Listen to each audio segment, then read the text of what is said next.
tidak bisa menahan kesulitan dalam belajar, dia akan menahan kesulitan sengsara dalam kebodohan. Maka hidup adalah pilihan. Kalau Anda yakin bahwa Anda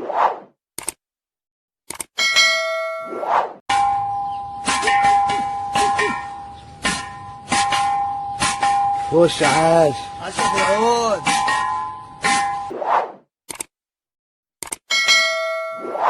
itu entah berapa banyak yang sudah kita dapat dan entah berapa banyak yang kita nggak tahu dan kita lewatkan.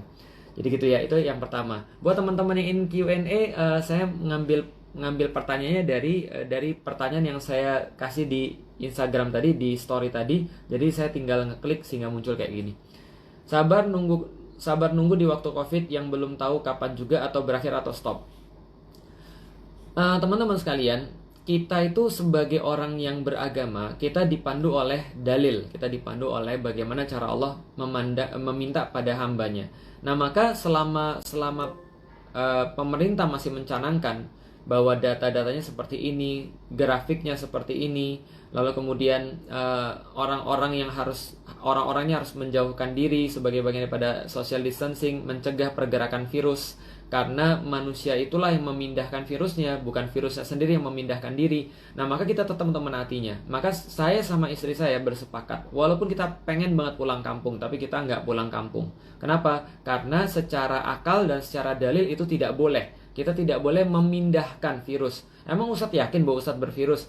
Karena saya nggak yakin, makanya saya nggak pulang. Kalau saya yakin ya saya pulang. Gitu kan ya, itu masalahnya. Kalau saya udah bisa mastiin diri gimana? Ya belum tentu juga kita nggak ketemu dengan siapapun. Namanya pergerakan virus, balik lagi. Maka saya memutuskan sama istri saya, kita nggak pulang kampung pada tahun ini. Kita nggak mudik pada tahun ini. Ya mudik dan pulang kampung terserah Anda mau pilih yang mana. Tapi yang jelas saya memilih untuk tidak mudik. Nah, kapan kita stop? Kalau seandainya memang sudah ada datanya yang mendukung untuk itu. Contoh, kabarnya nanti di bulan Juni akan ada pelonggaran PSBB. Oke, yang ini sekarang dilonggarkan. Mungkin yang masih dipertahankan cuci tangannya, yang masih dipertahankan adalah pakai maskernya, tapi sudah boleh untuk berkumpul untuk kegiatan-kegiatan tertentu seperti sholat Jumat, selama sudah ada kesadaran yang lebih. Kalau memang sudah diputuskan bahwa grafiknya sudah melandai atau sudah aman untuk melakukan seperti itu, yang insya Allah itu menjadi pertimbangan kita. Jadi itu adalah yang kita lakukan ketika berkaitan dengan masalah COVID ini ya, gitu. Oke, kalau gitu kita lihat lagi. Bagaimana menyikapi sikap bapak yang tidak menganggap Bagaimana menyikapi sikap bapak yang tidak menganggap suami anak kandungnya? Kenapa nggak dianggap suami anak? Jadi dia anak kandungnya ceweknya punya suami tapi nggak dianggap. Ya tergantung kenapa nggak dianggap. Dan pertanyaannya, kenapa dia menikahkan dia in the first place? Kenapa dia menikahkan anaknya kepada laki-laki itu? Jadi ini sebuah jawaban yang kompleks. Sebuah pertanyaan yang kompleks. Saya harus punya data yang lebih banyak untuk kemudian bisa menjawab pertanyaan-pertanyaan kayak begini. Dan jawabannya juga mungkin nggak sederhana. Jadi kita harus berusaha memahami, karena hal-hal tertentu harus dilihat dari dua sisi. Bisa jadi ya suaminya yang kacau, yang tidak memenuhi hak orang tuanya. Bisa jadi sebaliknya, orang tuanya yang kacau, tidak memenuhi hak anaknya dan mantunya. Jadi kira-kira gitu. Jadi ini saya nggak bisa jawab secara lengkap, mohon maaf. Bagaimana cara kita agar tidak menyesali pilihan yang sudah kita ambil? Untuk itulah ada perencanaan, dan untuk itulah ada syariat. Namanya manusia senantiasa berbuat kesalahan. Kita pasti berbuat kesalahan. Jangankan kita tahu tentang masa depan, masa lalu kita aja banyak yang kita sesali. Nah, maka caranya untuk tidak menyesal adalah kita membuat satu pilihan yang di situ adalah Allah menjadi penentunya. Contoh, saya jadi seorang muslim, saya nggak bakal menyesal karena saya punya dalilnya, saya punya argumennya, saya tahu bagaimana Allah mintanya. Jadi saya nggak akan menyesal jadi seorang muslim. Saya bersedekah, saya nggak akan menyesal. Kenapa? Saya sudah tahu kenapa saya mensedekahkan, saya sudah tahu siapa yang nyuruh saya sedekah, dan saya sudah tahu koridornya. Nah, maka belajarlah agama supaya keputusan-keputusan yang kita buat ke depan adalah bukan keputusan yang kita sesali karena ini Allah yang nyuruh. Contoh misalnya, ketika Nabi Ibrahim itu meninggalkan Bunda Hajar di tengah padang pasir yang gak ada tanaman, apalagi ada air. Binatang juga males di sana, tapi ditinggalin di sana. Tapi ketika Bunda Hajar sudah mengatakan bahwa Kalau seandainya ini karena Allah, pergilah wahai suamiku, Allah pasti akan menjaga kami. Maka pilihan itu nggak dia sesali. Walaupun dia tidak punya air, walaupun harus kemudian lari ke sofa Marwah selama sepanjang 7 kali, dia tetap nggak akan merasa nyesal. Kenapa? Karena keputusan ini karena Allah. Jadi pastikan keputusan Anda juga karena Allah. Untuk tahu keputusan Anda karena Allah gimana? Anda harus belajar Islam. Ngaji, yuk ngaji. Gimana cara menghilangkan rasa cemburu? Ya, Anda jangan merasa memiliki. Kalau Anda merasa memiliki, Anda akan cemburu. Kalau Anda merasa memiliki, maka ketika itu diambil, Anda nggak rela. Kalau itu diambil, Anda nggak mau. Maka Allah tidak mengajarkan itu. Allah mengajarkan inna lillahi wa inna ilaihi rajiun. Allah mengajarkan semua datang daripada Allah dan semua akan kembali kepada Allah. Maka tidak ada yang merupakan milik manusia. Karena tidak ada yang merupakan milik manusia, maka kalau Allah ambil, jangan dicemburui. Tapi boleh nggak kita cemburu? Boleh. Kita cemburu ketika orang-orang punya amal yang lebih baik daripada kita. Dalam Islam namanya ghirah. Ghirah itu kecemburuan. Contoh, orang yang bukan muslim aja mempersiapkan amal-amal dunianya dengan luar biasa. Kenapa kita muslim nggak bisa? Itu boleh kecemburuan kayak itu. Tapi kalau kecemburuan sekedar kecemburuan karena, mohon maaf ya, Anda lebih sayang dengan manusia daripada sayang dengan Allah. Lantas ketika dia melakukan sesuatu yang Anda tidak ridhoi, lantas Anda cemburu sama dia. Misalnya gini deh, ada orang pacaran, lalu kemudian pacarnya itu suka sama cewek yang lain, terus dia kemudian cemburu. Ceweknya tuh cemburu, itu sudah maksiat, cemburu lagi, itu males banget. Jadi kalau mau cemburu, cemburulah dalam perkara-perkara yang baik. Tapi kalau cemburu dalam perkara-perkara yang gak jelas, ngapain? Gitu kan ya, karena kita tidak pernah memiliki sesuatu. Mana yang lebih diutamakan, bermunajat kepada Allah atau berbakti kepada orang tua? Cara terbaik untuk bisa bermunajat kepada Allah adalah berbakti kepada orang tua. Sebaliknya, orang-orang yang berbakti kepada Allah, maka dia pasti akan berbakti pada kedua orang tuanya. Maka ada ungkapan ridhonya Allah biridhol walidain, ada pada keridoan kedua orang tua. Maka Allah sampaikan setelah Allah Rasul dan berjihad di jalannya, maka orang tua punya posisi yang sangat besar di sana. Karena itulah orang yang menghormati Allah pasti menghormati hak kedua orang tua. Sebagaimana orang yang menghormati hak kedua orang tua, tidak mungkin dia tidak mendahulukan Allah. Di dalam Al-Quran Allah katakan bahwasanya ketika orang itu menganggap Allah sebagai Rabb, maka dia akan menganggap orang tuanya juga sebagai Robnya dia. Dalam arti Rob yang memelihara dan merawat dia ketika masih kecil. Jadi kira-kira seperti itu. Saat Bima memikirkan masa depan, sebaiknya apa yang harusnya dilakukan? Tonton bagian Life is Choice 1-5 yang sudah saya posting di YouTube. Di situ sudah jelas semuanya. Nanti kalau sudah nonton masih punya pertanyaan, baru nanti kita akan Q&A lagi. Apakah lingkungan itu juga berpengaruh dalam menentukan pilihan? Sangat. Makanya coba nanti nonton juga Beyond the Inspiration bagian Life is Choice 1-5. Saya sudah jelasin bagaimana lingkungan itu sangat berpengaruh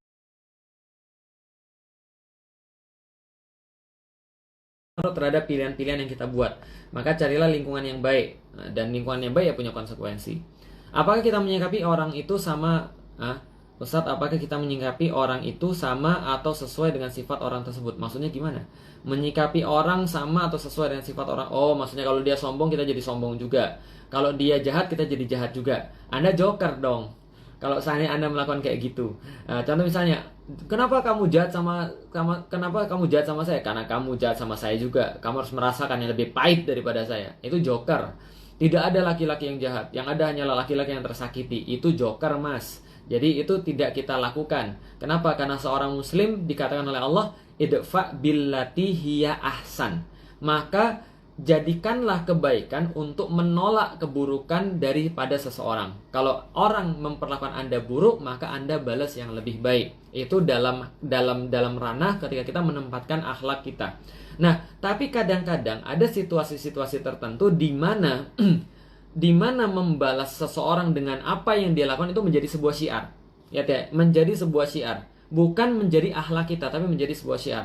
Maka disitulah ada pepatah, sombongnya seseorang pada orang sombong itu sedekah. Kenapa? Karena itu menjadi syiar bagi yang lain. Karena kadang-kadang ada orang-orang yang nggak bisa ngerti dengan bahasa-bahasa yang biasa. Nggak ada orang yang bisa ngerti dengan bahasa-bahasa yang normal. Maka harus dengan bahasa-bahasa kesombongan seperti yang dia lakukan.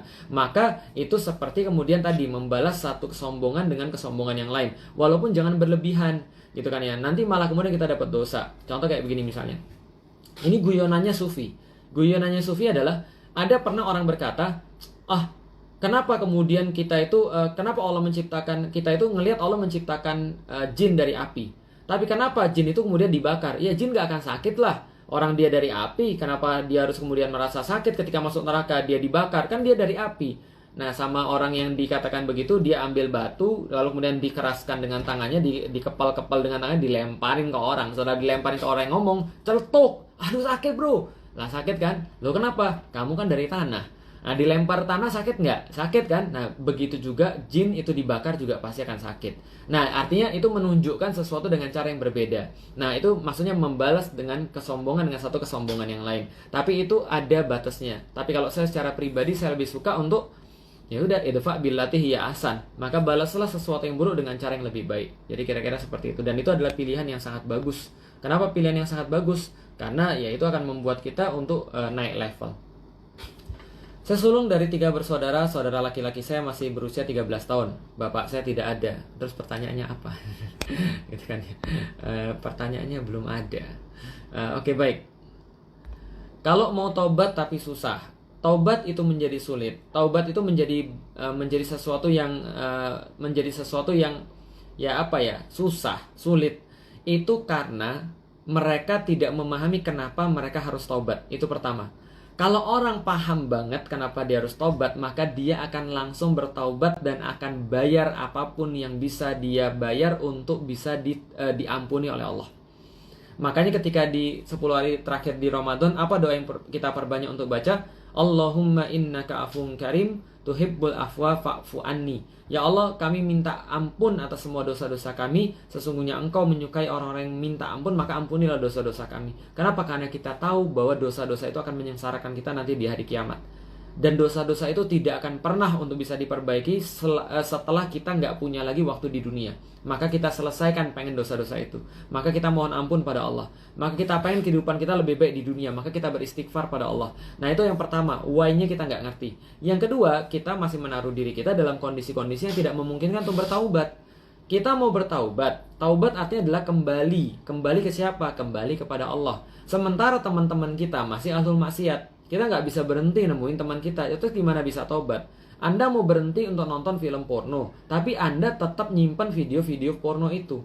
Anda tetap untuk tetap tidak menghadirkan kondisi di mana Anda tidak bisa nonton film porno. Maka saya bilang, contohnya ada orang bilang, saya mau taubat Ustaz dari melakukan hal-hal yang tidak seharusnya sebagai seorang muslim. Saya nonton film porno dan setelah itu Ustaz sudah tahu ceritanya seperti apa. Saya bilang, maka jangan pernah punya kamar yang dikunci. Taruhlah komputer itu di ruang tamu yang orang tua bisa ngelihat Anda. Gitu kan? Yang kemudian istri Anda bisa ngelihat Anda, atau yang keluarga Anda bisa ngelihat Anda. Tapi saya hidupnya sendirian Ustaz. Maka carilah hidupnya berdua atau hidupnya bareng-bareng orang yang lain, supaya Anda tidak bisa bermaksiat atau Anda jadi sulit untuk bermaksiat. Itu kemudian caranya. Jadi pertama why-nya, yang kedua how-nya harus kemudian ditweak supaya kita dapat kondisi yang terbaik untuk bisa taat pada Allah Subhanahu wa taala. Apa yang bisa membuat kita yakin untuk memilih berubah menjadi lebih baik? Nonton dulu Life is Choice 1-5, di situ ada semuanya. Apa yang membuat kita bisa lebih yakin untuk berubah jadi lebih baik? Khususnya episode keempat dan episode kelima. Di situ saya bahas tentang istimewa dan biasa. Anda mau jadi istimewa atau mau jadi biasa? Kalau Anda mau jadi istimewa, Anda harus susah sekarang. Kalau Anda mau jadi biasa, ya Anda bisa jadi sekarang baik-baik saja. Karena Imam Syafi'i mengatakan Anda mau bodoh sekarang atau mau bodoh nanti. Kalau Anda nggak mau bodoh sekarang, belajarlah. Siapapun yang tidak bisa menahan kesulitan dalam belajar, dia akan menahan kesulitan sengsara dalam kebodohan. Maka hidup adalah pilihan. Kalau Anda yakin bahwa Anda tidak mau susah besok, belajarlah sekarang. Pilihlah pilihan yang baik sekarang. Itu kemudian yang membuat kita ini. Tapi nonton deh, di situ ada jawabannya sudah. Nanti tinggal di tayang ulang. Bagaimana cara kami anak muda untuk berdakwah di lingkungan yang masih awam? Nanti akan saya bahas tentang masalah dakwah insya Allah dalam satu waktu di apa namanya kajian atau sharing kita. Tapi teman-teman kalau ada yang nggak sabar dan masih penasaran, boleh buka podcast saya. Di situ saya bahas tentang dakwah banyak sekali. Termasuk pertanyaan ini juga saya jawab di sana. Silahkan cek di podcast saya. Saat bagaimana cara menyikapi kayak ada yang kosong di dalam hidup kita? Harus bagaimana? Atau kita kurang bersyukur? Oke, simak baik-baik. Surat Ali Imran. Di dalam surat Ali Imran ayat ke-17 kalau saya nggak salah. Nanti coba cek lagi. 17 atau 34. Nanti coba cek. Karena saya bukan Ustaz Adi Hidayat. Tapi bunyinya begini. Zuyyina linnasi hubus syahawati minan nisa wal banin wal qanatiril muqantarati minaz zahabi wal fiddati wa khailil musawwamati wal anami wal harth. Dzalika mata'ul hayatid dunya wallahu indahu husnul ma'ab. Allah katakan begini, zuyyina linnasi hubus syahawati minan nisa. Allah ngasih kepada manusia rasa indah, rasa seneng, ngiler, craving, gitu kan ya. Ketika Anda melihat nisa, perempuan, ya kalau perempuan berarti ngelihat laki-laki. Wal banin, anak-anak, wal qanatiril muqantarati minaz zahabi wal fiddah, dan juga harta kekayaan berupa emas dan perak. Wa khailil musawwamati, dan juga tunggangan. Zaman sekarang mobil, saya kalau ngeliat mobil ngiler, gitu kan ya. Ngeliat cewek sama, gitu kan ya, karena saya melihat pria normal. Anak-anak pengen, gitu kan ya. Emas dan perak ngiler.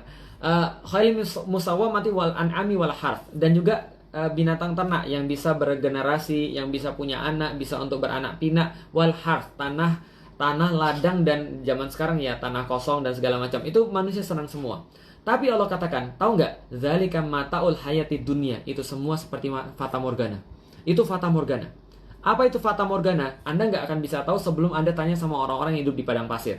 Orang hidup di padang pasir, dia itu kemudian nggak tahu jalan, dia sudah dalam keadaan susah, perbekalannya habis, airnya sudah habis, tiba-tiba dalam keadaan begitu, benar-benar dia craving untuk cari minum, maka dapatlah pandangan matanya oasis.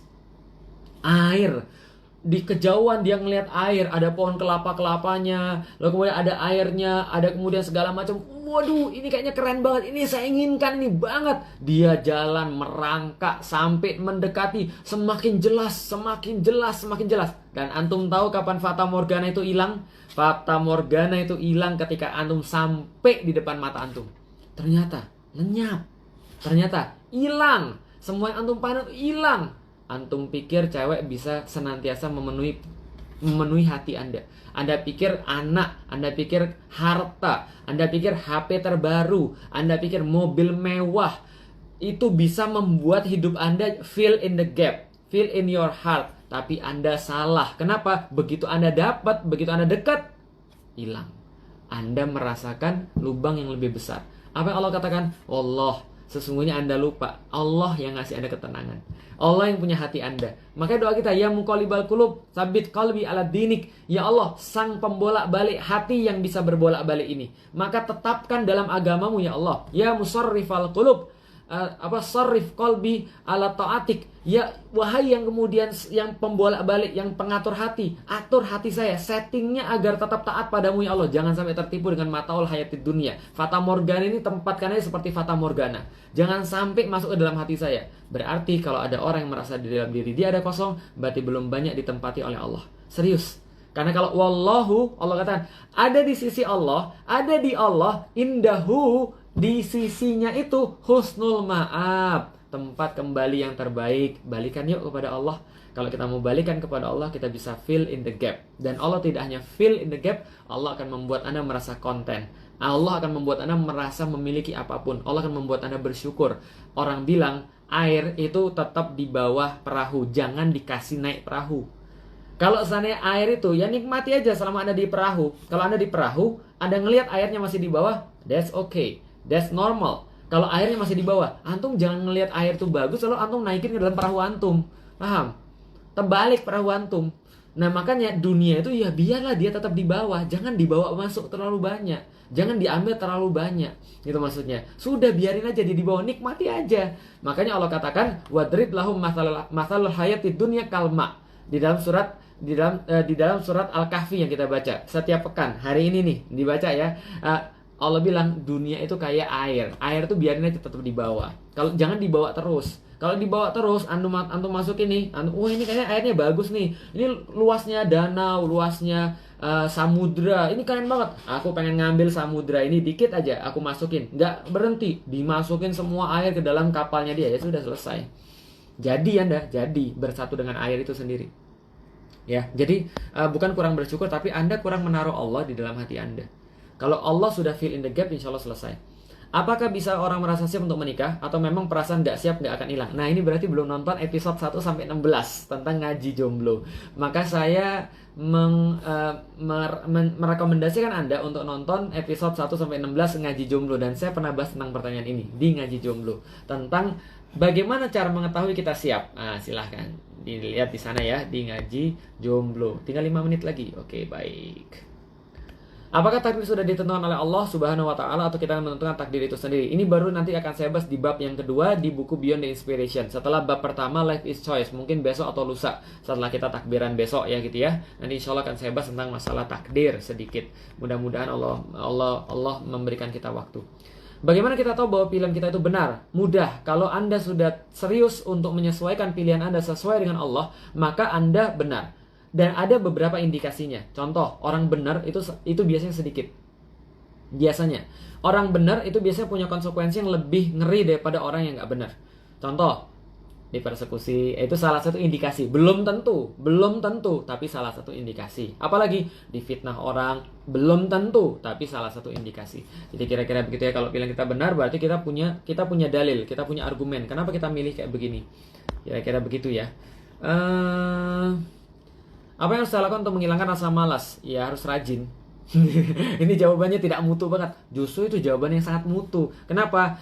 Rasulullah Shallallahu Alaihi Wasallam dalam salah satu riwayat hadis mengatakan al-ilmu bitahallum. Sesungguhnya berilmu itu ya dengan belajar. Al-ilmu bita'allum wal hilmu bitahallum. Sesungguhnya ilmu itu dengan belajar, dan hilm itu adalah kesabaran, kelembutan, itu dengan berusaha berbuat lembut. Jadi cuma ada satu cara untuk tidak malas, rajin. Ya terus gimana caranya biar rajin? Ya saya udah bahas di Ngaji Plus. Ada 3 episode Ngaji Plus, silahkan lihat. Tentang mengganti pola, merusak pola, lalu kemudian bagaimana caranya membentuk habits. Nanti juga akan kita bahas mudah-mudahan buku How to Master Your Habits. Tapi ya itulah cara singkatnya. Ya kita harus rajin gitu aja. Boleh nggak kita menelan liur atau ludah dalam mulut? Nih, lihat dari tadi video ini berapa kali saya nelan liur atau nelan ludah. Yang nggak boleh nelan liur dan nelan ludah sambil makan hamburger, jelas ya? Atau sambil makan es dawet atau cendol, itu nggak boleh. Tapi kalau liur doang ya nggak ada masalah. Itu tidak membatalkan puasa. Kalau seandainya ditanyakan apakah itu membatalkan puasa. Mau tanya, boleh nggak sih kita cium Al-Quran karena cinta setelah membacanya? Apa sih yang bisa...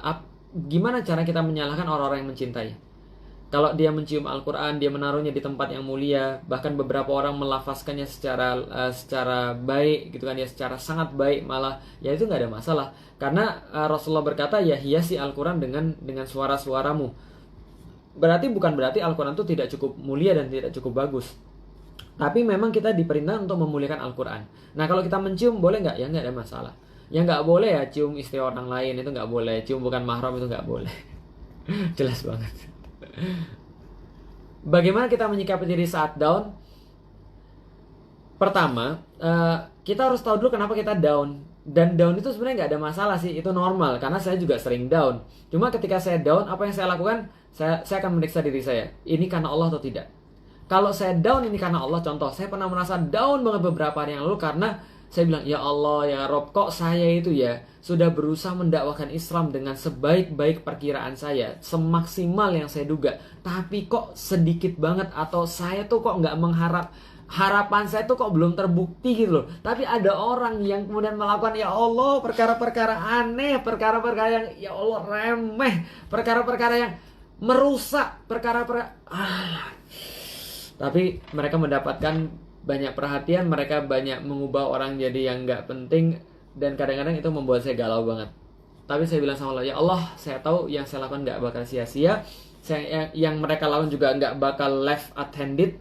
Mereka akan dapat yang mereka usahakan, saya akan dapat yang saya usahakan. Tapi tolong ya Allah, tolong buat hamba-hambamu yang pengen kebaikan agar mereka diangkat perkataan-perkataan mereka. Tolong buat para asatis ini agar mereka mendapatkan tempat di hati umat, supaya mereka lebih banyak bisa mendakwakan Islam, mengajak umat untuk menuju kepada yang lebih baik, mengajak mereka untuk sama-sama bisa memuliakan agama Allah.